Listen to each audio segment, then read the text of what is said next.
We were childhood friends, running a trucking business together. A net profit of over $350,000 a year. At the end of year split, he tossed me an envelope with $8,000 cash. Buddy, he said, you don't own the rig. This is for your trouble. I looked at him and his wife, celebrating their new BMW and their new house, and I smiled as I took the money. What he didn't know was that over the years, I hadn't just memorized every route, I had gotten to know every single client. The day I rolled up in my own tractor trailer and snatched his biggest contract right from under him, he completely lost his mind. Rick shoved a thick envelope into my hand and clapped me on the shoulder. Mark, my man, it's been a long year. His voice was thick with booze and a condescending sort of charity. I squeezed the envelope. It wasn't thin, but it wasn't fat either. The bills inside were so crisp they felt sharp. Rick, what's this? $8,000. A little something for your trouble. He grinned, showing off teeth stained yellow from years of smoking and drinking. It was a good year. We cleared $350,000, net. You don't have a truck in the game, you're just riding along, so that's a damn good piece of change for you. 350,000. 8,000. The two numbers exploded in my head, leaving a dull ringing in their wake. My heart plummeted, a lead weight in my chest. His wife, Brenda, clung to his arm, dangling the keys to a brand new BMW. The blue and white logo seemed to burn into my eyes. Mark, you just keep working hard for my Rick next year, and we'll take care of you.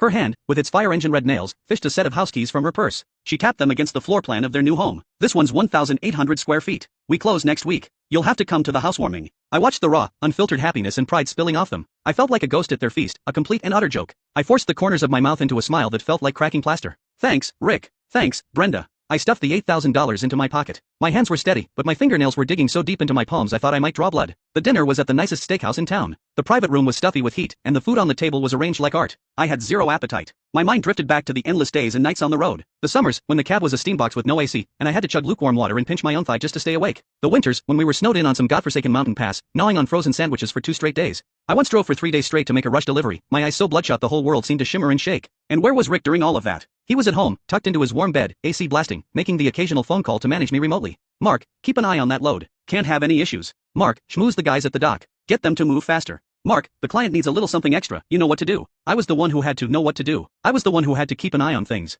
I was the one changing tires in a blizzard and laying down planks in the mud. And he was the boss, reaping all the rewards. All because the title of that tractor trailer had his name on it. Here, Mark, have some lobster. You need to put some meat on your bones. You're all skin and bones from the road, Brenda said, dropping a piece into my bowl with the kind of pity you'd show a distant, poor relative. Yeah, trucking's a tough life, Rick chimed in, taking a sip of his whiskey. But that's what being a man is about. You gotta have something to strive for. His something to strive for was the BMW key fob in his hand and the new house keys in his wife's. My something to strive for was the $8,000 in my pocket. My trouble money. I kept my head down, pushing rice around my bowl, saying nothing. Every grain felt like sand scratching my throat. Humiliation and rage churned in my gut like molten iron. 4 years. We'd been partners for 4 years. Every route, every client, every way station attendant with a bad attitude, I knew them all. I'd learned them through sweat and sleepless nights. I had an encrypted file on my phone. In it were the contact details for every single client. Their shipping schedules, their bottom line prices, even what brand of cigars they liked or what kind of coffee they drank. Rick knew none of this. He just knew how to watch the numbers climb in his bank account each month.